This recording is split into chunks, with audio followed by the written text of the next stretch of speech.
Лисицата и дрвосечачот. Една лисица, бегајќи од ловџии која прогонуваа низ целата шума, налета на еден дрвосечач. Те молам, ќе ми помогнеш ли? Те преколнувам, молеше животното во очај. Не грижи се, скри се во мојата колиба, остави ми го другото на мене, и рече човекот. Не помина долго време и ловџиите се појавија пред дрвосечачот, ба го прашаа: да не виде случајно една лисица, пријателе? Лисица? Не сум видел никаква лисица, им одговори дрвосечачот гласно, за да може и животното да го чуе.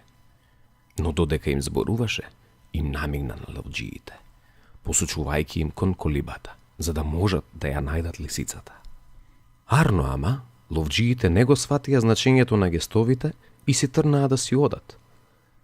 За сето тоа време, лисицата беше притаена во колибата и дзиркаше низ прозорецот.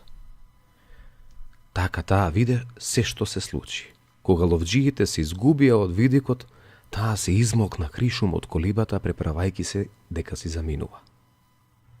Чекај малку. Вака ли ми се заблагодарува што те заштитив? Заминувајќи си без збор, свика налутено дрвосечачот. Лисицата му се сврти и му одговори без да и трепне око. Ке ти заблагодарев 1000 пати доколку беше дарежлив кон мене со твоите гестови, исто колку што беше и со твоите зборови. Така лисицата му покажа на дрвосечачот дека подмолноста не може да ја победи интелигенцијата. Кликнете лайк и subscribe за да чуете повеќе приказни, а во коментарот напишете кој дошол да ја бара лисицата или која приказна сакате да ја чуете следна.